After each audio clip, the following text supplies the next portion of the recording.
কি চেতনা ছিল অবশ্যই অভ্যুত্থানের চাওয়া, এটা অভ্যুত্থানের চাওয়া, নির্বাচন ছিল না। ভাই প্লিজ আমাকে একটু বলতে দেন, 5ই আগস্টে তাদেরকে বাঁচাইতে হবে যে ভাই তোরা কি সংস্কার যদি চাইছিলি, এইগুলো কোন ভাই কথা বলার সময় যদি আমাকে ফোন না দেন। ব্যবসা প্রতিষ্ঠানগুলো লোভ সামলাতে পারছে না তাদের স্থানীয় নেতাকর্মীরা। সমস্যাটা হচ্ছে সরকার থেকে যে সুযোগ সুবিধাগুলো যাচ্ছে স্থানীয় পর্যায়ে, সেগুলো থেকে জনগণের পৌঁছার মধ্যবর্তী হয়, মানে অর্থাৎ উপজেলা প্রশাসনের কিছু সুযোগ সুবিধা গিয়েছে জনগণের জন্য, স্থানীয় পর্যায়ের বিএনপি নেতাকর্মীরা সেগুলো সেখান থেকে বুঝে নেয়, নিয়ে জনগণের কাছে নিয়ে যায়, মাঝখান দিয়ে জনগণের কাছে কিছু টাকা নেয়। এই লোকটা তারা সামলাতে পারছে না।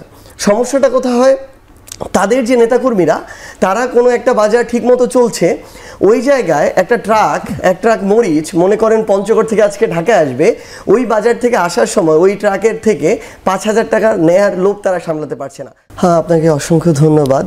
আমরা আজকে আমাদের দলের জাতীয় নাগরিক পার্টি এনসিপির নিবন্ধনের জন্য আবেদন করেছি নির্বাচন কমিশনে। এখানে আমাদের বেশ কিছু গুরুত্বপূর্ণ জায়গা রয়েছে। প্রথম কথা হচ্ছে, আমরা কয়েকদিন আগে আমাদের সাধারণ সভায় যেটা পাশ করেছি যে আমাদের এই রাজনৈতিক দলটা পরিবারতান্ত্রিক কোনো রাজনৈতিক দল হবে না। আমাদের এই দলে গণতন্ত্রের ভিত্তিতে পরবর্তী যে নেতৃত্ব সেটি নির্বাচিত হবে। আমাদের এখানে কেউ 2 বারের বেশি এই দলের সভাপতি বা সাধারণ সম্পাদক থাকতে পারবে না, এবং একবারের মেয়াদ সর্বোচ্চ 3 বছর। অর্থাৎ যত বড় নেতাই হোক না কেন 6 বছরের বেশি একটা দলের দায়িত্বে, প্রধানের দায়িত্বে থাকার সুযোগ নেই। আবার যিনি দলীয় প্রধানও হবেন তার একই সাথে সরকারের যে প্রধান অর্থাৎ প্রধানমন্ত্রী সেটি হওয়ার একই সাথে কোনো সুযোগ নেই। পাশাপাশি আমাদের ভিতরে এই যে নেতৃত্বটা নির্বাচিত হবে, যেটা সভাপতি বা সাধারণ সম্পাদক, সেই নেতৃত্ব নির্বাচিত হবে প্রায় 2 থেকে 2.5 হাজার পুরো দেশের কাউন্সিলর, জেলা এবং উপজেলা পর্যায়ে যারা কাউন্সিলর তাদের সরাসরি ভোটের ভিত্তিতে। অর্থাৎ কোনো একটা পরিবারের কোনো একজন ব্যক্তি মনে করলো যে আমি এখন সভাপতি হব, এরপরে আমার ছেলে হবে, তারপরে আমার ছেলে, এই সুযোগটা জাতীয় নাগরিক পার্টিতে নেই। আমরা মনে করি প্রত্যন্ত জায়গা থেকে নেতৃত্ব তুলে আনার এবং যোগ্য মানুষগুলোকে স্পেস করে দেওয়ার নতুন যে বন্দোবস্ত, সেটি আমরা আমাদের জায়গা থেকে সেই সুযোগটি করে দিচ্ছি। এবং আরেকটি গুরুত্বপূর্ণ বিষয় হচ্ছে, আমাদের যে রাজনৈতিক দলের যে জায়গাটি, এখানে সভাপতি কিংবা সাধারণ সম্পাদকও যিনি থাকবেন তাকেও প্রশ্ন করার জন্য আমাদের রাজনৈতিক পর্ষদ রয়েছে, যেটা সরাসরি পুরো দেশের যারা কাউন্সিলর তাদের ভোটের মাধ্যমে এই রাজনৈতিক পর্ষদের যারা নেতৃবৃন্দ, এটা হতে পারে সর্বোচ্চ 15 জন, তারা নির্বাচিত হবেন। এবং সেই রাজনৈতিক পর্ষদটাই থাকবে আমাদের পুরো দলের সর্বোচ্চ কেন্দ্র।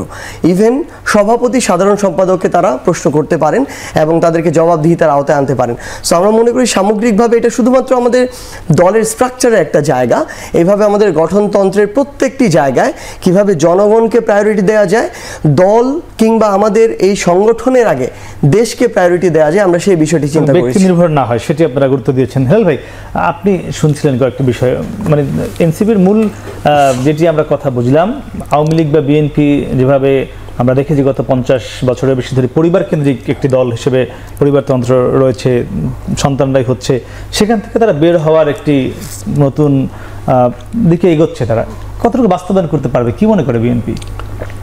আমি একটু মানে origin of the political parties নিয়ে একটু কথা বলতে চাচ্ছি, যে বিকজ একটা new political parties emerging in a new situation Bangladesh, সেখানে আপনি এতক্ষণ আমি সাজ্জিদ সালাম যেটা বললো তাদের ইন্টারনাল কাঠামোর কথা বললেন, এইটা জনগণকে এত ম্যাটার করে না। একটা পলিটিক্যাল পার্টি দেশটাকে কিভাবে চালাতে চায়, তার দর্শনটা কি, তার কর্মসূচিটা কি, তাই না, তার আমাদের শিক্ষা কর্মসূচিটা কি, তার স্বাস্থ্য কর্মসূচিটা, পররাষ্ট্রনীতিটা তার কেমন হবে, তার ইকোনমিক পলিসিটা কি, this is the fundamental things to grow a political parties. And তো সেজন্য আমি বলছি যে এনসিপি যে কথাগুলো বললো, এটা তো মনে করেন একটা এনজিও যখন তৈরি হয় তখনও তার কিছু ভিউজ থাকে, যে আমি মিশন থাকে যে আমি এগুলো করব, কিন্তু তার সংগঠন, তার ইন্টারনাল সংগঠন এইটা অত ফোকাসড না। তিনি কিভাবে তার সংগঠন চালাচ্ছেন, যারা ফোকাসড করেন যে অমুক দলের এইভাবে চলে, যেমন ধরেন কমিউনিস্ট পার্টি, তাদের একটা গঠন, তাদের একটা আপনার ইকোনমিক পলিসি আছে, আছে না, তাদের একটা পলিটিক্যাল পলিসি আছে এবং তাদের পার্টিটা কিভাবে তৈরি হয় এটা তাদের ইন্টারনাল একটা মিটিংয়ে তৈরি হয়, সেটা তারাই ভালো জানে। এটার জন্য অত ইন্টারফারেন্স দরকার না। আমাদের দল আমরা যেমন কিভাবে তৈরি হচ্ছে, তার সাংগঠনিক ভিত্তিমূলগুলো কিভাবে কি করা হচ্ছে, কখনো ভোটের মাধ্যমে করা হয়, কখনো সিলেকশনের মাধ্যমে করা হয়, কখনো পরিবেশ পরিস্থিতি অনুযায়ী কমিটি করায়, এগুলোই স্বাভাবিক। কিন্তু বিএনপির কর্মসূচিটা কি? যেমন বিএনপির তৈরির সময় আমাদের দেশে একটা ন্যাশনাল আইডেন্টিটি ক্রাইসিস ছিল, আমরা ওই জায়গাটা অ্যাড্রেস করছি যে আমাদের আইডেন্টিটিটা কি হবে। এনসিপি এমন কোনো ক্রাইসিস আমি সেটা বলছি, তাদের যে ইডিওলজি বা প্রোগ্রাম সেই ব্যাপারে আমরা এখনো কিছু পাইনি। সুতরাং থামি আপনাকে স্যার, আপনাদের কোনো আদর্শগত কিছু এখনো হেলাল ভাই পাই, এবং প্রোগ্রামস কি করতে চায়, বাংলাদেশকে কিভাবে দেখতে চায়, বাংলাদেশে কোথায় নিয়ে যেতে চায়, তার দল কিভাবে গঠন হলো, এইটা অন্য জিনিস ভাই। এখানে একটা গুরুত্বপূর্ণ বিষয় কি, আমরা এটা কখনোই মনে করি না যে একটা দলের ইন্টারনাল স্ট্রাকচার এই জনগণের মানে এটার সাথে সম্পর্কিত না বা জনগণের কাছে ম্যাটার করে না। মেইনলি ম্যাটার করে পলিসি বা কর্মসূচি। আপনি যদি আপনার বডি দিয়ে চিন্তা করেন, আমাদের পৃথিবীতে যত ধরনের প্রাণী বৈচিত্র্য আছে সবার ইন্টারনাল স্ট্রাকচার উপর ভিত্তি করে তার কিভাবে সে খাবে, কিভাবে চলবে, কোথায় থাকবে, কখন ঘুমাবে, তার পুরো লাইফ সাইকেলটা তার ইন্টারনাল বডি স্ট্রাকচার উপর ডিপেন্ড করে। সেইমভাবে আমরা মনে করি যে আমার যখন পার্টির স্ট্রাকচার কোনো একটা পরিবারে বা ব্যক্তিতে কেন্দ্রীভূত হয়ে যায়, আমি যখন চিন্তা করতে পারি না যে শেখ মুজিবুর রহমানের পরে শেখ হাসিনা আসবে অন্য কেউ না, শেখ হাসিনার পরে পুতুল বা জয় আসবে অন্য কেউ না, তখন ওই নির্দিষ্ট পরিবার কেন্দ্রিক একটা সিন্ডিকেট বা একটা চক্র গড়ে ওঠে এবং ক্ষমতাটা ওই এক জায়গায় পুঞ্জীভূত হয়। দ্বিতীয়ত, ওনার বাড়ি যেই এলাকায় থাকে ওই এলাকা কেন্দ্রিক ক্ষমতার একটা মানে ইমব্যালেন্স ক্রিয়েট হয়, যেটা আমরা এতদিন ধরে দেখে এসেছি গোপালগঞ্জ বা ওই কেন্দ্রিক। যখন এটা হয় তখন বাংলাদেশের মতো তৃতীয় বিশ্বের একটা দেশ যেখানে ক্ষমতার অপব্যবহার করা খুবই সাধারণ একটা বিষয়, কিছুদিন আগে আমরা চট্টগ্রামে দেখেছি সেখানকার একজন নেতা, বিএনপির নেতা, এভাবে বললেন যে ইউএনও ওসি যদি আমাদের কথা না শুনে তাহলে তার ইউএনও ওসিগিরি করা ছেড়ে দেওয়া উচিত বা ছেড়ে দিতে হবে। তাহলে এরকম ক্ষমতার অপব্যবহার বাংলাদেশের প্রত্যেকটা জায়গায় যখন দেখা যায়, তখন ক্ষমতা যদি একটা ব্যক্তি বা পরিবারে কিংবা একটা এলাকায় কেন্দ্রীভূত হয়, প্রত্যেকটা জায়গায় এর প্রভাব পড়ে। আপনি যত বড়ই কর্মসূচি নেন, পলিসি নেন, প্রত্যেকবার দেখবেন ওই পলিসি ওই কিছু ক্ষমতাবান ব্যক্তি প্রভাবিত করছে, ওই কর্মসূচি ওই কিছু ব্যক্তির দ্বারা হচ্ছে। এটা পুরো দেশের কাছে ছড়িয়ে পড়ে না, পুরো দেশকে রিপ্রেজেন্ট করে না। তো আমাদের মনে হয়েছে আমরা যত বড় বড় মানুষকে শোনানোর জন্য পলিসি দেই না কেন, কর্মসূচি দেই না কেন, সেগুলোর দিন শেষে জনগণের প্রত্যাশা পূরণ করবে না যতক্ষণ পর্যন্ত না আমরা নিজেরা ঠিক হচ্ছি। আমাদের নিজেদের ভিতরে যদি গণতন্ত্রের চর্চা না হয়, তাহলে একটা দেশে গণতন্ত্রের চর্চার বুলি দেয়া আমাদের সাজে না। মানে কি, মানে এখন যে পার্টিগুলো আছে, দলগুলো, তাদের মধ্যে কি দলের মধ্যে গণতন্ত্র চর্চা আছে? না, তাদের মধ্যে থাকতে পারে, কিন্তু যেই গণতন্ত্রের কথা আমরা বলে আসছি, যেটা একটা দেশের জন্য আমরা মনে করি প্রয়োজনীয়, সেটা নেই আসলে। আপনি দেখেন আমাদের এর পূর্বে বর্তমানে বিএনপিতে দায়িত্বে চেয়ারম্যান হিসেবে রয়েছেন বেগম খালেদা জিয়া, ভারপ্রাপ্ত চেয়ারম্যান হিসেবে কে রয়েছেন? তার ছেলে জনাব তারেক রহমান। তারেক রহমান বিগত দীর্ঘ সময় ধরে 11-11 পর থেকে কিন্তু দেশের বাইরে, দেশে ভাইয়ের মতো যারা এমন অনেকে, কিংবা আমাদের মহাসচিব সাহেব থেকে শুরু করে আরও অনেকেই ছিল যারা এই পুরো সময়টা সংগ্রাম করেছে। আপনারা কি তাদের কাউকে চিন্তা করতে পারছেন পরবর্তী ক্ষমতার জায়গায়? পারছেন না। কিন্তু ওই একটা পরিবারে পরবর্তীতে যদি দেখেন আবার ওই পরিবার থেকে এভাবে হবে। সো আমরা মনে করি এই চর্চাটা আসলে পরিবার কেন্দ্রিক না হয়ে বরং একটা দলের যারা সবচেয়ে যোগ্য, সাংগঠনিক লিডারশিপ কোয়ালিটি আছে, ব্যক্তিত্ব আছে, এই গণতান্ত্রিক চর্চাটা দলে আগে থাকা উচিত। যদি দলে থাকে, পরবর্তীতে ধীরে ধীরে দেশের মধ্যে ছড়িয়ে পড়বে। আমি একটু বলি, দেখেন ইহুদি বলে একটা ধর্ম আছে, ইহুদিজম। এই ধর্ম এবং হিন্দুইজমে দেখবেন অন্য কোনো লোক কিন্তু এই ধর্মে আসতে পারবে না, অর্থাৎ ওই ধর্মে একটা কনফাইন্ড জোন রয়েছে। এখন আমি করি পলিটিক্স, আমার ছেলে পলিটিক্স করতে পারে, আমি একাই করবো, আর কেউ করতে পারবে না, তাই না? তেমন কি বিষয়টা তো তাই হচ্ছে। আমি পলিটিক্স করি, আমার ছেলে সে যদি রাজনীতি করতে পারে, যেহেতু আমি পলিটিক্স করি, তাই তো ও নেতা মন্ত্রী এমপি কিছু হতে পারবে না, যেহেতু আমি ছিলাম, তাই আপনার ছেলে চলে আসছে। এইগুলো কোনো কথা না। পৃথিবীর দেশে দেশে ছেলে কি প্রায়োরিটি পাবে, বিষয়টি এরকম কিনা? প্রায়োরিটি পাবে কিনা সেটা যোগ্যতার ভিত্তিতে। তারেক রহমান কি এখানে প্রায়োরিটি ভিত্তিতে এসছে না যোগ্যতার ভিত্তিতে দিতে এসছে? সার্জিস আজমকে এটা বুঝতে হবে যে তোমাদের যে 36 দিনের তোমার যে আন্দোলন বলো, আমরা বলি যে 17 বছর যোগ 36 দিনের যে গণ অভ্যুত্থান, তাই না? সেই গণ অভ্যুত্থানে তারেক রহমানের ভূমিকাটা আমার চেয়ে ভালো সে জানে, তাই না? সে ভালো জানে। তারা যখন ডিবি অফিসে গ্রেফতার হয়েছিল যেদিন, সে সময় তো তাদের আন্দোলনটা বিভিন্নভাবে অপপ্রচার হয়েছিল যে বন্ধ হয়ে যাবে। তারপরে তাদের নেতৃবৃন্দের সাথে, আমাদের ছাত্র দলের সাথে, ছাত্র শিবিরের সাথে তারেক রহমান যোগাযোগ করে আন্দোলনটা চালিয়ে গেছিল। আমি বলছি যে পৃথিবী এখন দুই জগতে বিভক্ত। আমি আগে একদিন বলেছি, অ্যাকচুয়াল জগৎ এবং ভার্চুয়াল জগৎ। এবং ভার্চুয়াল জগৎ এখন এত ভাইব্রেন্ট, ভার্চুয়াল জগতের কাভারেজ এরিয়া এত বেশি, এবং তারেক রহমান দেখিয়েছে যে ভার্চুয়াল জগতে যোগ্যতা প্রমাণ করে কীভাবে একটা আন্দোলন সফল করতে হয়। আমরা যদি অতীত ইতিহাসেও যাই তাহলে দেখছি যখন চিঠি লেখার যুগ ছিল, যখন এই এত ইন্টারনেটের যুগ ছিল, তখন লেনিন বা খোমেনিও কিন্তু বিপ্লব করে দেখিয়েছে। আর পরিবার কেন্দ্রিক রাজনীতি, এটা একটা টার্মিনোলজি ট্যাগিং করা হয়। এই ট্যাগিংটা শুরু হয়েছে কবে থেকে জানেন? 1/11 থেকে, যেদিনকে বাংলাদেশের কপাল পোড়া শুরু করেছে। কারণ 1/11 হয়েছিল ভারতীয় আধিপত্য। সেই আমি কথাটা একটু আবার বলতে দেন, সেই ভারতীয়রা এই ট্যাগিংটা তোলে যে পরিবারতন্ত্র, তার দেশে পরিবারের লোকজন রাজনীতি করতেছে, এটা স্বাভাবিক। পৃথিবীর কোন দেশ, এমন একটা দেশ দেখান যে দেশে পরিবারের একজন প্রেসিডেন্ট হলে, মানে জর্জ বুশের ছেলে জুনিয়র জর্জ বুশ প্রেসিডেন্ট হতে পারবে না, ওবামার মেয়ে প্রেসিডেন্ট রাজনীতি করতে পারবে না, বা আপনার অন্য আরো দেশে হচ্ছে, সেখানে হচ্ছে তো, সবাই হচ্ছে, আমাদের দেশেও তাই হচ্ছে, আমাদের দেশেও তাই হচ্ছে। আমি সেটা বলছি, তারেক রহমান তো মানে রক্তের উত্তরাধিকার সূত্রে এই পদটা পায়নি, সে তার যোগ্যতা এবং দক্ষতা দেখিয়েছে।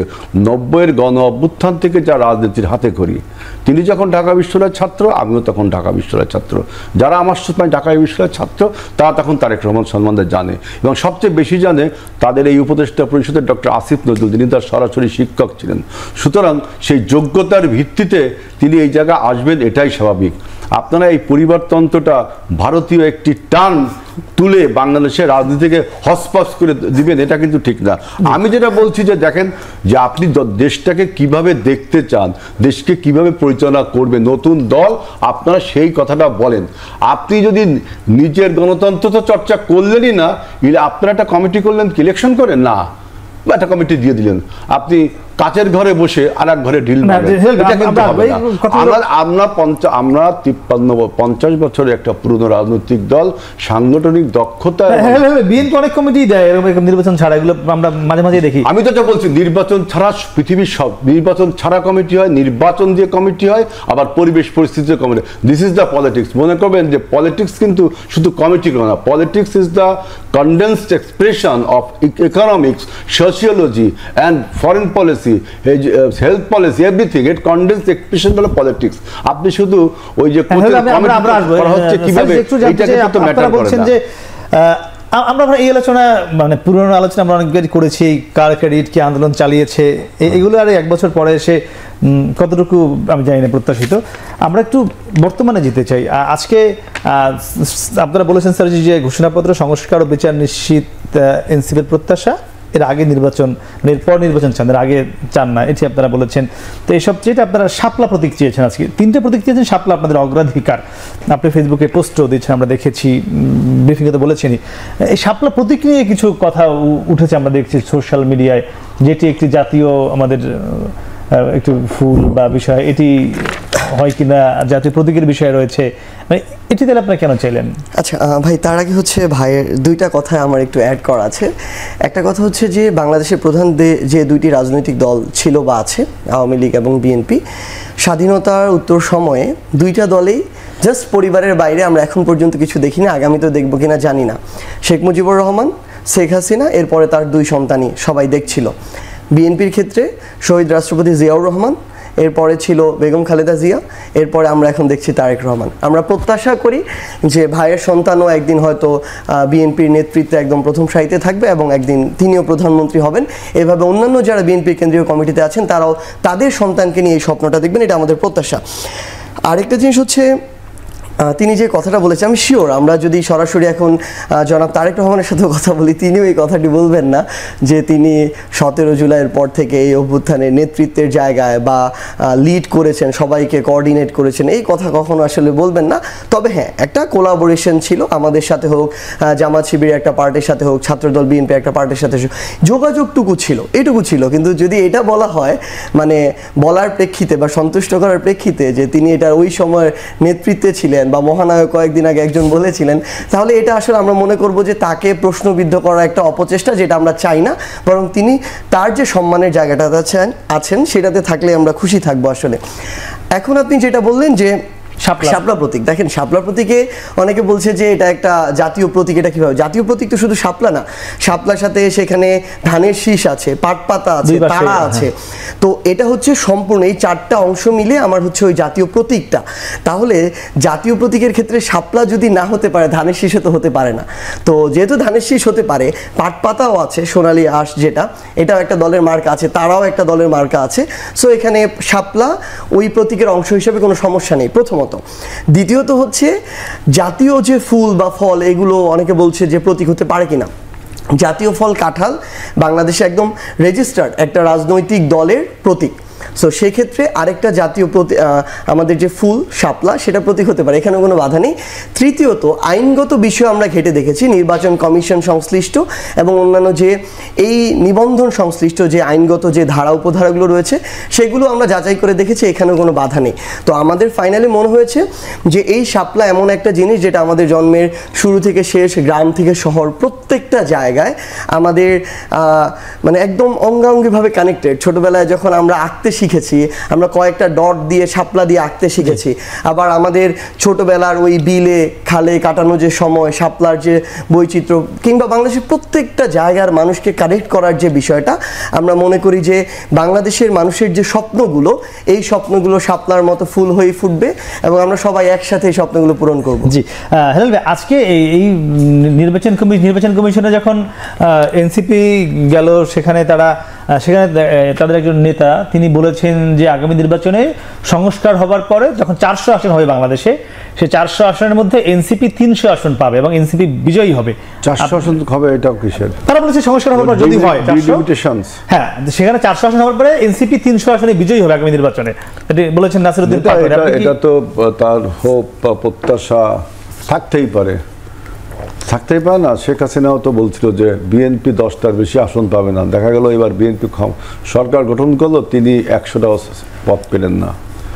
কথা তো এরকম অনেক কিছু হইতে পারে, এইটা মূল কথা না। মূল কথা হলো যে আমাদের দেশে এখন প্রধান সমস্যাটা কি? প্রধান সমস্যা হলো যে দেশে এখন একটা পলিটিক্যাল নিশ্চয়তা তৈরি করা। যে পলিটিক্যাল অনিশ্চয়তা তৈরি এতদিন ছিল, সেটার ফলে ফ্যাসিবাদ অর্থাৎ আওয়ামী লীগ বা মাফিয়া তারা তাদের সমস্ত অপবাদ্য ঢাকা পড়ে যাচ্ছিল এবং তারা ষড়যন্ত্র করার সুযোগ পাচ্ছিল এবং ষড়যন্ত্র করে দেশকে এমন একটা অবস্থায় নিয়ে যাচ্ছিল। তার সাথে ভারত, আমি বক্তৃতার প্রথমে বলি, তার সাথে আমাদের প্রতিবেশী রাষ্ট্র ভারত, এই যে ষড়যন্ত্র, এই যে আমাদের দেশকে অনিশ্চয়তার দিকে নিয়ে যাচ্ছে। ডক্টর ইউনূস সরকারের একটা ঐকান্তিক প্রচেষ্টার ফলে যে লন্ডনে যে বৈঠকটি হলো, তারপরে আমরা সবাই একটা আশ্বস্ত হলাম যে পলিটিক্যাল মেঘ অনেকটা, মানে ধূম্রজাল অনেকটা কেটে গেছে। এখন স্বচ্ছ সকাল এবং আপনার আমাদের যে গণ অভ্যুত্থানের যে মূল আকাঙ্ক্ষা ছিল যে to transform and reestablish the democracy and to right to vote and right to choose their leader by voting, পছন্দের নেতাকে ভোট দেওয়ার সেই সংস্কৃতিটা অন্তত তৈরি হবে এবং আমি মনে করি তৈরি হয়েছে। এইটা চাই নাকি যে বাংলাদেশের গণতন্ত্র এস্টাবলিশড হোক, এটা চাই নাকি? চায়না হলো একমাত্র প্রতিবেশী রাষ্ট্র ভারত, আর চায়না আওয়ামী লীগ। এখন এই গণতন্ত্র প্রতিষ্ঠা এবং মানুষের ভোটের অধিকার ফিরিয়ে দেওয়ার জন্য যদি অন্য কোনো ন্যারেটিভ আবার তোলা হয়, তাহলে কিন্তু তা মনে হবে যে তারা সেই আওয়ামী লীগের সুরে এবং ভারতের সুরে কথা বলে বাংলাদেশকে আবারও আনস্টেবল করে একটা ক্লায়েন্ট স্টেট, একটা বেজেল স্টেট, একটা মক্কেল রাষ্ট্রে পরিণত করতে যাচ্ছে বাংলাদেশ। সমস্যাটা কোথায় হয়? পঞ্চগড়ের তেঁতুলিয়া উপজেলায় সনাতনী পদ্ধতিতে পাথর তোলার অনুমতি আছে, কিন্তু সেখানকার একদম উপজেলার বিএনপির যারা শীর্ষ নেতা কিংবা সেখানকার জেলার যারা শীর্ষ নেতা, তারা রাতের আধারে শতাধিক ড্রেজার দিয়ে ওই নিচের যে পাথরগুলো সেগুলো তোলার লোভ সামলাতে পারছে না, কাঁচা টাকার যে লোভটা এটা সামলাতে পারছে না। তো ফলশ্রুতিতে এই ব্যবসা প্রতিষ্ঠানগুলো কিন্তু বিএনপির ছিল না, 16 বছর ধরে আওয়ামী লীগের নেতাকর্মীরা এগুলো চালিয়েছে। এখন ওই ব্যবসা প্রতিষ্ঠানগুলো হঠাৎ করে তারা সবগুলো নিয়ে নিতে পারছে না, কারণ ওই চালানোর অভিজ্ঞতা প্রয়োজন। তো সেই জায়গায় যেটা হচ্ছে, তারা একটা নেগোসিয়েশনের মধ্য দিয়ে যাচ্ছে। নেগোসিয়েশন ধরেন 50-50, 70-30 এরকম। এগুলো তারা এখন চালাচ্ছে, মাঝখান দিয়ে এই নেগোসিয়েশনটুকু হচ্ছে। তো আমাদের আসলে কি প্রত্যাশা, দেখেন বিএনপি আমাদের অভ্যুত্থানের সহযোদ্ধা, আমরা কখনো তাদেরকে জাস্ট তাদের এই বিভিন্ন স্থানীয় পর্যায়ে যে বিভিন্ন ধরনের অপকর্ম হচ্ছে এটা তো তাদের হাইকমান্ডের নির্দেশনা না, তাদের ওই কন্ট্রোল নাই রুট পর্যায়ে, এটা হচ্ছে বাস্তবতা। কিংবা অনেক রুট পর্যায়ে নেতাকর্মী আছে যারা এসব আদর্শ বুঝে না, জাস্ট ব্যক্তি স্বার্থ, নিজের পকেটটা ভরলেই হলো। কিন্তু আমাদের চাওয়া থাকবে স্থানীয় পর্যায়ে এই যে সমস্যাগুলো হচ্ছে, চাঁদাবাজি হচ্ছে, টেন্ডারগুলো মানে টেন্ডার নর্মাল পদ্ধতিতে যদি বিএনপি একজন নেতা নেই কোনো সমস্যা নেই, তো তিনি নিক ভালোভাবে, সেটা করার সমস্যা নেই। সমস্যাটা হচ্ছে মানে জবরদস্তি করে টেন্ডার নেয়া, যে টেন্ডার ধরেন রাষ্ট্র 1 কোটি টাকা দিয়ে বিক্রি করতে পারতো, সেটা তারা চাপ প্রয়োগ করে আগের রাতে বা আগের দিনে গিয়ে কথা বলে 20 লাখ টাকা দিয়ে টেন্ডার নেয়। সো আমার দেশের তো ক্ষতি। আমরা চাচ্ছি আপনারা নর্মাল যে প্রসিডিউর এটা ফলো করে নেন, সমস্যা নেই। সো আমাদের সার্বিকভাবে সাজেশন কি, এই যে চাঁদাবাজি হচ্ছে, ক্ষমতার অপব্যবহার হচ্ছে, খুন খারাপি হচ্ছে, তাদের নিজেদের দলীয় অন্তর্কোন্দলে এই লাস্ট 10-11 মাসে খুন হয়েছে প্রায় 130 থেকে 140 জন, যেটা আওয়ামী লীগের অন্তর্কোন্দলে মোটামুটি 5 বছরে এরকম কোনো ঘটনা দেখা যায়নি। তাহলে এটা তো ব্যাপক মাত্রায়। আমরা যেটা চাচ্ছি এর প্রভাব কিন্তু রাষ্ট্রের প্রত্যেকটা জায়গায়, সমাজের প্রত্যেকটা স্তরে পড়ছে। আমরা চাই তারা যেন এই সমস্যাগুলো আগে স্বীকৃতি দেয়, অ্যাকনলেজ করে। কারণ একটা সমস্যার সমাধানের পূর্বশর্ত হচ্ছে এগুলোকে অ্যাকনলেজ করা, তারপরে সেগুলো ধীরে ধীরে সলভের ওয়েতে যাওয়া। কিন্তু আমাদের একটা কষ্টের বিষয়, আমাদের সহযোদ্ধারা বিএনপির কথা স্পেশালি যদি বলি, তারা এগুলো স্বীকার করতে চাচ্ছে না। আমরা চাই যে তারা এগুলো স্বীকার করে মাঠ পর্যায়ে কাজ করুক, আমরা আমাদের জায়গা থেকে সর্বোচ্চ সহযোগিতা করব। আমরা দেখেছি বগুড়ায় কিন্তু আমরা দেখেছি এরকম বিভিন্ন জায়গায় হয়েছে। ভাই একটা জিনিস ক্লিয়ারলি বলি, মানে স্থানীয় পর্যায়ের যে বিভিন্ন নেতাকর্মীরা যারা, তারা কিন্তু স্থানীয় পর্যায়ে রিক্রুট হয়ে আসে, সেম বিএনপিতেও মনে করেন। আমাদের এই জায়গায় নতুন করে এগুলো আসা শুরু করেছে। এটা যে মানে দায় আমরা শুধু বিএনপিকে দিয়ে দিব বা এনসিপিকে দিব এমন, আমি কিন্তু একটু আগে বলেছি অনেকে আছে ব্যক্তি স্বার্থকেন্দ্রিক, নিজের যদি পকেটটা ভরে তাহলেই হলো। তো এরকম কিছু মানুষজনের আনাগোনা যখন আমরা এনসিপিতে দেখি, এরকম 2-1টা একদম অপ্রত্যাশিত ঘটনা, এবং আমরা স্বীকার করি যে 2-1 জায়গায় এটা হয়েছে এবং আমরা সাথে সাথে ব্যবস্থা নিয়েছি। এবং আমরা জাস্ট এটা আমাদের জায়গায় ওপেন, যদি এরকম হয় আমরা তো স্থানীয় পর্যায়ে আটকাতে পারবো না কার মাথায় কি চলে, কিন্তু আমরা এইটুকু ওপেন, যদি এরকম কিছু আসে আমরা স্বীকার করে এটার বিরুদ্ধে ব্যবস্থা নিব, এবং এটাই হচ্ছে আমাদের পলিসি। আচ্ছা, ব্যবস্থা আমরা দেখি বিভিন্ন জায়গায় বিএনপিও কিন্তু ব্যবস্থা নিয়েছে। কমিটি আমরা দেখেছি। আমি রাকিব ভাই, আমি একটু কথা বলি। এই যে সাজ্জিদ যে বললো একমাত্র দল বিএনপি অ্যাকসেপ্ট করছে, ডিনাই করিনি, ডিনাই টেন্ডেন্সি বিএনপি মানে হোয়াট ইজ দ্য অ্যাকচুয়ালাইজেশন, আমরা সেটা অ্যাকসেপ্ট করছি এবং আমরা ব্যবস্থা নিয়েছি এবং প্রশাসনকেও বলেছি তাদের গ্রেফতার করতে। কিন্তু একমাত্র দল এনসিপি আজ পর্যন্ত কোনো কারো এটা অ্যাড্রেস করলো, স্বীকার করলো করেনি, কিন্তু টেলিভিশন তো বলছে ব্যবস্থা। আমি আজ পর্যন্ত দেখিনি তার একটা আমাদের একাধিক জনকে, ইভেন কেন্দ্রীয় কমিটির একাধিক জনকে অস্থায়ীভাবে পদস্থিত করা হয়েছে। এই আলোচনা শুনুন, শোকজ করা হয়েছে, আপনি তর্ক বিতর্ক তুললে অনেক কিছু হবে। এখন আমার কথা, এই যে পঞ্চগড়ের মাটির তলতে যে পাথর ওঠে, এই জিনিস সার্ভিসের তো নিশ্চয়ই এখন জানছে, ও যখন ও তো আগে জানেনি, মানে এখান থেকে ভাগ দরকার। এইটা যে সে বললো যে কোথায় কি আছে, 50 বছর ভাই রাজনীতি, 40 বছর রাজনীতি করি, কোথায় কি খন্দ খানা খন্দ টাকা পয়সা আছে, এটা তো বিএনপি নেতারা এত কিছু জানেন না। আপনি তো খুলনাটা জানবেন। আমি তো জানি না, তো আমি তো স্বীকার বলছি, আমি তো জানি না এগুলো কোথায় টাকার খন্দ। আমি জানি কোথায় মানুষের কল্যাণ আছে, কোথায় টাকার খন্দ আছে। এইটা দেখলাম আমি এনসিপির এই একটা বড় মানে দোষ। দেখেন না, একজন উপদেষ্টার পিএস লক্ষ কোটি টাকা নিয়ে চলে যায়, কি বিচার হয়? আরেকটা ছেলে কত টাকা নিয়ে চলে গেল।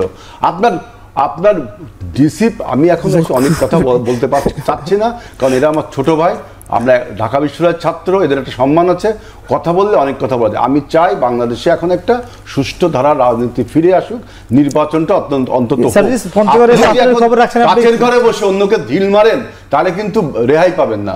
কারণ কি, আপনারা জাসদ একটা নতুন রাজনৈতিক দল ছিল, তারা কিন্তু ইকোনমিক করাপশনটা করেনি। আওয়ামী লীগও যখন মুসলিম লীগ থেকে বেরোয় আসে নতুন রাজনৈতিকতায়, এরকম করাপশন যে করাপশনটা এনসিপি করেছে, আজকে কেন এনসিপির জনপ্রিয়তা কমলো, কেন আমরা এনসিপিকে ধারণ করতে পারলাম না? আমরা কেন ধারণা যে দলটি এখনো রাজনৈতিক দল হয়ে করাপশন করছে, এক ভাই একটু জানতে চাই এনসিপি কে করাপশন করছে? সমগ্র জনপদে, প্রান্তিক পর্যায়ে, আপনি শুনেন, প্রান্তিক পর্যায়ে জনপদে আপনি দেখেন ডিসি নিয়োগগুলো কি টাকা বিনিময় হয়েছে না? সমস্ত ডিসিশনগুলো মনে নেই আপনার? কারণে সেই টাকা আপনার সচিবালয়ে বসে কি সমন্বয়করা বসে যে আপনার এই নিউজটা পত্রিকায় আপনি এই কথা বলছি যে বিএনপি একমাত্র দল যেটা ব্যবস্থা নিয়েছে, কিন্তু এনসিপি বা অন্য অন্য রাজনৈতিক দল শুধু মানুষের নামে বদনামি গেয়ে গেল। আজকে এনসিপি এখনো রাজনৈতিক দল হিসেবে নিবন্ধনও পায়নি, তিনি একটা সামাজিক শক্তি, কিন্তু এমন এমন কথা বলা শুরু করছে রাজনীতিতে আসে যেটা রাজনৈতিক ব্যাকরণে পড়ে। আপনি পঞ্চগড়ের নিচের থেকে পাথর উঠবে না বালি উঠবে, এই দায়িত্বের জন্য প্রথম রাজনীতিবিদ হিসেবে আমি কখনো কল্পনা করি না পঞ্চগড়ে একজন ছেলে রাজনীতি করবে। পঞ্চগড়ে অনেক সম্ভ্রান্ত বংশীয় এবং অনেক বড় বড় লোক রাজনীতি করে বাংলাদেশে, আমাদের স্পিকারের বাড়ি পঞ্চগড়। তা আমি আশা করছিলাম যে সার্জিস পঞ্চগড়ের মানুষের কথা বলবে, কিন্তু মাটির তলতে পাথর না বালি উঠবে সেটা কে কিনবে, সে কে টেন্ডার দেবে, এই আলোচনা করলে কিন্তু তার রাজনৈতিক মানে মতবাদ সন্ধিহান। প্রথম কথা হচ্ছে কি, মানে বাংলাদেশে আমরা সুস্থ ধারা রাজনীতি চাই, তার মানে এটা না কারো সমালোচনা করতে পারবো না। যৌক্তিক বিষয় হলে সমালোচনা করবো, সে যেই হোক না কেন। শেখ হাসিনার চেয়ে বড় ফ্যাসিস্ট কাউকে হয়ে ওঠার সুযোগ দেওয়া হবে না, এক। সেকেন্ডলি, আমি পঞ্চগড়ের মানুষের কথাই বলছি। পঞ্চগড়ের মানুষের ভবিষ্যৎ নির্ভর করছে যে মাটির নিচের যে গুরুত্বপূর্ণ লেয়ার, পাথরের লেয়ার, মিনিমাম আমাদের যদি ভূতাত্ত্বিক এই জ্ঞানটুকু থাকে, এই ভূস্তরের পাথরের লেয়ারটা সরে গেলে আমার এখানে ভূমিধস হবে, আমি এখানে বিশুদ্ধ পানি পাবো না, আমার এখানে নদীর গতিপথ পরিবর্তন হবে, আমার এখানে ফসলের উৎপাদন কমে যাবে। এখানে সনাতনী পদ্ধতিতে যখন পাথর উত্তোলন করা হয়, মানুষ এভাবে উপরে যেগুলো পায় সেগুলো উত্তোলন করে। যখন রাতের আধারে নিষেধ, তারপরও বিএনপির নেতাদের একদম পুলিশ কি করে, এটাই হচ্ছে সবচেয়ে বড় কথা। ভাই ভাই কথা বলার সময় ইন্টারফেয়ার করলে হয় না, প্লিজ। আমি আপনার সঙ্গে ইন্টারফেয়ার করি নাই, প্লিজ।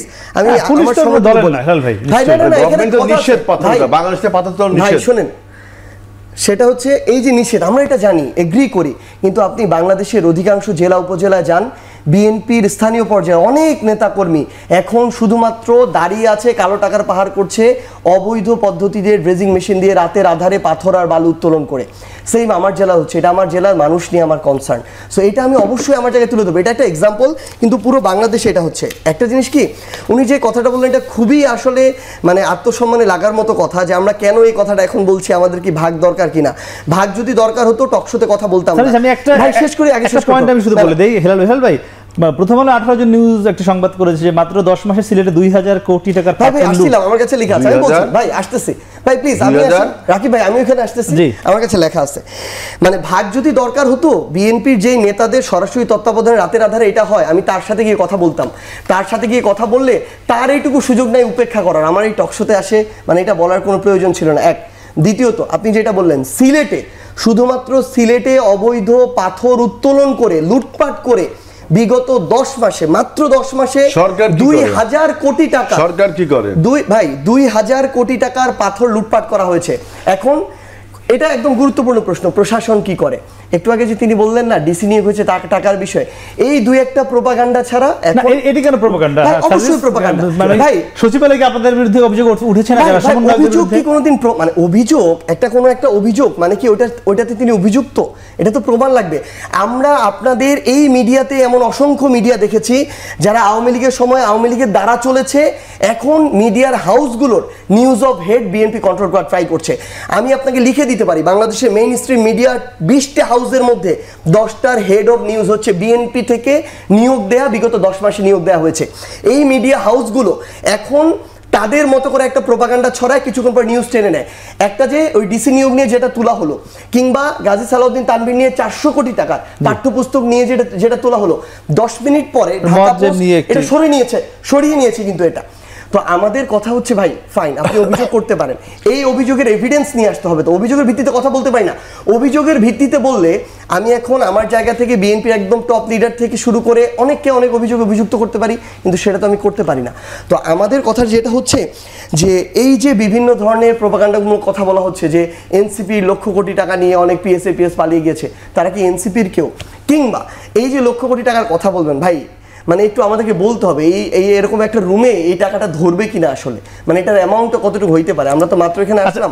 জুলাই সনদের যেটা বলা হয়েছে যে আমরা যে সমস্ত এই 794টা যে প্রস্তাব দিয়েছে ঐক্যমত কমিশন, 6টা কমিশনের, এইসব প্রস্তাবে আমরা বেশিরভাগ রাজনৈতিক দল যেখানে ঐক্যবদ্ধ সেটা জুলাই চার্টারে হবে। ডক্টর ইউনূস তার শেষ যেদিন আমাদের সাথে বসলেন, শেষ না উদ্বোধনী বললো যেটাকে, সেটাই বলছিল যে এই জুলাই চার্টারকে আরও সমৃদ্ধ করা যায় না, আরও কিছু বিষয়ে একমত হওয়া যায় কিনা। যেমন আমরা ওই যে 70 আর্টিকেলস, উচ্চকক্ষ, অন্য বিষয়েও আমরা একমত হচ্ছি, তাই না? তার জুলাই চার্টারটা কিন্তু হওয়ার একটা সম্ভাবনা এবং মানে খুব শীঘ্রই হওয়ার কথা। জুলাই চার্টারটা আমার কাছে এখন মুখ্য বিষয় না, যেটা হবে এটা সবাই চায় যে এই আন্দোলনে একটা ঘোষণাপত্র থাকবে, এই কীভাবে দেশটা চলবে বা কি কি হয়েছে, এটা ঠিক আছে। কিন্তু আমার কাছে কি এই যে আপনি যেটা বলছেন অনৈক্য, আমাদের মধ্যে অনৈক্য, এই অনৈক্যটা তৈরি হচ্ছে কেন? আমি কেন ওর বিরুদ্ধে বলতে হচ্ছে, ও কেন আমার বিরুদ্ধে বলছে? এর বলার ফলে আমাদের মূল যে লক্ষ্য গণতন্ত্র, সেটা দূরে চলে যাচ্ছে, সুযোগ দিচ্ছে আওয়ামী লীগ। আপনি প্রশ্ন তুললেন আওয়ামী লীগকে শেল্টার দেই, বরঞ্চ আপনি এই প্রশ্ন না তুলে বলতে পারতেন যে আপনারা গন্ডগোল করলে যে আওয়ামী লীগের সেটা লাভ হচ্ছে, আওয়ামী লীগের কে নিচ্ছে বা নিচ্ছে না এটা মুখ্য ব্যাপার না। আপনার ঐক্যমত যে কমিশনটা আছে আলী রিয়াজের নেতৃত্বে, অর্থাৎ তিনি সহসভাপতি মনে হয় জাতীয় ঐক্যমত বৈঠক করেছে, সেখানে একটি বিষয় সবগুলো রাজনৈতিক দল একটি সিদ্ধান্ত নিয়েছে যে একজন ব্যক্তি তার জীবদ্দশায় সর্বোচ্চ 10 বছর প্রধানমন্ত্রী থাকতে পারবে। একই সঙ্গে সেখানে সিদ্ধান্ত হয়েছে যে ভাই, সেখানে আমরা দেখেছি যে এই যে একই ব্যক্তি তার জীবদ্দশায় সর্বোচ্চ 10 বছর ক্ষমতা থাকতে পারবে, এটি একমাত্র দ্বিমত পোষণ করেছে বিএনপি, এনডিএ এবং এলডিপির একটি অংশ। এইটি ছাড়া বাকি সবাই একমত। এখানে সমস্যা কোথায়? সমস্যা এখানে যে এই প্রস্তাব দিচ্ছে কিনা আপনার ঐক্যমত কমিশন না? হ্যাঁ, তার মানে উনি দেওয়ার কে? আমার প্রশ্ন, উনি দেওয়ার কে? আমরা যারা রাজনীতি করি, আমরা যারা পলিটিক্যাল স্টেক হোল্ডার, আমরা প্রস্তাব দেব। এখানে আপনি দূরভিশনটা দেখেন, আপনি তো referee, doctor Ali Riaz referee না? উনি নতুন নতুন ন্যারেটিভ তোলে কেন? এই যে প্রধানমন্ত্রীর মেয়াদ কত দিন হবে, এটা 2 মাস আগে আলোচনা করা হয়ে গেছে, শেষ হয়ে গেছে, আবারও ন্যারেটিভ তুলছে। এইগুলো শেষ তো হয়নি, কেন শেষ হবে না কেন? আমরা বলছি যে প্রধানমন্ত্রীর মেয়াদ পরপর 2 বারের পর একবার আপনার হতে পারে, তাই না? আপনারা বলছেন 2 বার জীবদ্দশায়, বলেছে 10 বছর, সেই সময় সে আলোচনা 2 বার মানে তো 10 বছর। আপনি 10 বছরটা বললে তো 2 বার মানে তো 10 বছর। এই আলোচনা আমি বলছি জাতীয় ঐক্যমত কমিশন এমন ন্যারেটিভ তুলছে, আমি তো আশঙ্কা প্রকাশ করছি যে পলিটিক্যাল আনসার্টেনিটি কেটে গেছিল, সেই পলিটিক্যাল আকাশে আবারও কি মেঘের ঘনঘটা দেখাবে এই ঐক্যমত কমিশন, জাতীয় ঐক্যমত কমিশন? ঐক্যমতের বিনিময় বদলে তারা কি আমাদের মধ্যে অনৈক্য তৈরি করবে? যেমন প্রেসিডেন্ট অনৈক্য তৈরি না হয়, এ কারণেই মানে তার জন্য আপনারা কি কোনো বিষয়ে ছাড় দেওয়ার মানে মনোভাব আছে কিনা? প্রথম কথা হচ্ছে, আমি মনে করি না যে আমাদের ভিতরে এই যে যুক্তিতর্ক হচ্ছে এটা কাদা ছোড়াছড়ি। নো, আমরা মনে করি মাত্র তিনি যেটা বললেন যে আমাদের মূল লক্ষ্য গণতন্ত্র, আমরা মনে করি গণতন্ত্রের জন্য এই যৌক্তিক সমালোচনা সবার আগে প্রয়োজন। যদি এটা না করে বিভিন্ন পার্টিগুলোর মধ্যে নেগোসিয়েশন হয়ে যায়, তাহলে কেউ কারো যদি ভুল না ধরে, যৌক্তিক সমালোচনা না করে, তাহলে ভুলের মধ্য দিয়ে আমরা আবার ভুলের দিকে এগিয়ে যাব। আমরা এটা চাই না। আমরা চাই আমাদের ভিতরে সম্পর্কটা শ্রদ্ধা থাকবে সবসময়। আমরা চাই যে আমাদের মধ্যে শ্রদ্ধার সম্পর্ক থাকবে, কিন্তু কেউ যদি কোনো অপকর্মের সাথে জড়িত হয়, সে যেই হোক না কেন, সেটা আমরা যৌক্তিকভাবে তুলে ধরবো, অবশ্যই তুলে ধরতে হবে আমাদেরকে। এবং ঐক্যমত্য কমিশন, তিনি একটু আগে যেটি বললেন যে এগুলো তো তারা সামনে প্রস্তাব করেছেন, এটা তারা দেওয়ার কে? আসলে সবচেয়ে বড় কথা হচ্ছে, তারা যদি ওই একটা প্রস্তাব দেওয়ার কেউ না হয়, তাহলে বাকিগুলো দেওয়ার কেউ না, তাহলে তো এখানে কোনো আলোচনারই প্রয়োজন নেই। কিন্তু এই অভ্যুত্থান পরবর্তী যে বাংলাদেশ, এই বাংলাদেশ শুধুমাত্র একটা নির্বাচন হওয়ার জন্য হয় নাই। নির্বাচন হওয়ার জন্য যদি হতো, তাহলে 2024-এর জানুয়ারি মাসে নির্বাচন হয়ে যে নির্বাচনটা ছিল, ওই প্রসেসেই চলা দরকার ছিল। কিন্তু বাংলাদেশের মানুষজন রাজপথে জীবন দিয়েছে, রক্ত দিয়েছে, দলমত নির্বিশেষে দিয়েছে, কোনো দলের দিকে তাকিয়ে দেয় নাই, কাউকে ক্ষমতায় পাঠানোর জন্য, ইভেন আমাদেরকেও ক্ষমতায় পাঠানোর জন্য দেয় নাই। তারা চেয়েছে এই যে নোংরা একটা কালচার সিস্টেমে তাদের দেয়ালে পিঠ থেকে গিয়েছে, এগুলো সংস্কার দরকার, পরিবর্তন দরকার। ওই জিনিসগুলোই এই অভ্যুত্থানের লেজিটিমেসি নিয়ে অন্তর্বর্তীকালীন সরকার ঐক্যমত্য কমিশনের মাধ্যমে, এটা কি অভ্যুত্থানের চেতনা ছিল? প্লিজ মানে এটা আমার না বলার সময় থামালে তো হয় না, খুবই খারাপ। সংস্কার কি চেতনা ছিল সাজাদ? অবশ্যই অভ্যুত্থানের চাওয়া, এটা অভ্যুত্থানের চাওয়া, নির্বাচন ছিল না। ভাই প্লিজ আমাকে একটু বলতে দেন। 5 আগস্টে তাদেরকে বাঁচাইতে হবে যে ভাই তোরা কি সংস্কার জন্য চাইছিলি? এইগুলো কোন ভাই কথা বলার সময় যদি আমাকে ফ্লোর না দেন, মানুষ এই নির্বাচনের স্বপ্নটা দেখে নাই। 5ই আগস্টে দেখছিল যে এত জীবন দিয়ে দিব, রক্ত দিয়ে দিব, কিন্তু খুনি হাসিনার মতো ফ্যাসিস্টকে সরাই ফেলতে হবে। তো সবচেয়ে গুরুত্বপূর্ণ বিষয় হইতেছে হাসিনার মতো ফ্যাসিস্টকে যদি আমরা সরাইতে চাই, তাহলে এই যে সিস্টেমগুলো যেগুলো হাসিনা তৈরি করে গিয়েছিল তার মতো করে, তার সরকারে ক্ষমতায় টিকে থাকার মতো করে এগুলোর আগে সংশোধন দরকার। আরেকটা রাজনৈতিক দল যখন যাবে সবার আগে সেই রাজনৈতিক দলের স্বার্থকে প্রায়োরিটি দিবে। এই জন্য ভাই একটু আগে একদম বলেছে যে কোট আনকোট তাদের প্রধান টার্গেট ভোট। নো, আমাদের প্রধান টার্গেট ভোট না, আমাদের প্রধান টার্গেট সংস্কার করতে হবে, বিচার করতে হবে, এরপরে ভোট হবে। যদি রাজনৈতিক দল হতে পলিটিক্যাল গ্রামারটা বুঝতে, তাহলে বলতে যে ভোটটা কি, মানে to go to the power, সে পাওয়ারে যাওয়ার একমাত্র উপায় হলো ভোট। বাংলাদেশ যত মানুষ সবাই ভোটের উদ্দেশ্যে সেটা এখানে কিন্তু একাডেমিক আলোচনা নিয়ে আসছেও। আমি যেহেতু বলছি যে পলিটিক্যাল আমাদের উদ্দেশ্য ভোট, আমি একাডেমিক্যালি বলছি যে পলিটিক্যাল সায়েন্সে দেখবেন যে রাজনৈতিক দল কেন গঠিত হয়। ভাই মানে আমি আসলে কারো কথা কেড়ে নিতে পছন্দ করি না, কিন্তু উনি নিচে থেকে আমি নিলাম, এটা সরি। ব্যাপারটা হচ্ছে কি, একটা রাজনৈতিক দলের অন্যতম প্রধান উদ্দেশ্য হবে ক্ষমতায় যাওয়া, নো ডাউট। বাট এটা কি মানে ওই প্রক্রিয়ার মধ্যে আমরা এখন আছি, ওই অবস্থায়, ওই সিচুয়েশনে? আমরা শেষ করে আমি একটা ছোট্ট প্রশ্ন করব হেলাল ভাই। আজকে দেখেছেন সাবেক প্রধান নির্বাচন কমিশনার সিসি নুরুল হুদাকে যেভাবে ধরা হয়েছে, তাকে আপনি দেখেছেন নিশ্চয়ই সামাজিক যোগাযোগ মাধ্যমে ভিডিওতে, তাকে জুতার মালা পরিয়ে দেওয়া হয়েছে। বাংলাদেশের রাজনৈতিক দলগুলো এগুলো কি এখান থেকে শিক্ষা নিবে বা নিচ্ছে? শিক্ষা তো মনে হয় মানে ইতিহাস থেকে তো হিস্ট্রি রিপিট ইটসেলফ যদিও বলে, কিন্তু ওই যে কেউ ইতিহাস থেকে শিক্ষা দেয় না। 3টা কমিশনের বিরুদ্ধে মামলা হয়েছে, আমরা শেষ করব একদম। 3টা কমিশনের বিরুদ্ধে মামলা হয়েছে। আমার প্রশ্ন, 2008 সালের নির্বাচনে যে সমস্ত শামসুল হুদা কমিশন, তারা তো নির্বাচনকে ম্যানিপুলেট করেছে, তাদের বিরুদ্ধে কেন ব্যবস্থা নেওয়া হবে না? এই 3টা, এইটা কিন্তু একটা সংস্কার। মামলা বিএনপি করেছে, এই সংস্কার দেখেন যে এর পরে যে নির্বাচন কমিশন তিনি পার পাতে পারবেন না। এটা একটা শেষ করব। আপনার কি মনে হয় শিক্ষা কি নিবে আজকে জুতার মালা পরে যেভাবে ঘুরানো হলো? ভাই মানে এই সিইসি নুরুল হুদাকে যেভাবে জুতার মালা পরে ঘুরানো হয়েছে, এই শিক্ষাটা পলিটিক্যাল দলগুলোর পাশাপাশি এবং সবচেয়ে গুরুত্বপূর্ণভাবে বর্তমানে যারা নির্বাচন কমিশনে আছে, আগামীতে বাংলাদেশে যারা নির্বাচন কমিশনে আসবে, তাদের শিক্ষা নেওয়া উচিত। তারা যেন মনে না করে যে এরা সবচেয়ে ক্ষমতাবান, এদের পক্ষে আমার বায়াসড হতে হবে। দিন কিন্তু সবসময় ওদের পক্ষে থাকবে না, ক্ষমতা কখনো স্থায়ী না। আমরা বর্তমান এবং আগামীর সকল নির্বাচন কমিশনার এবং সদস্যদেরকে এটুকু বলতে চাই, এটা থেকে আপনারা শিক্ষা নিন, না হলে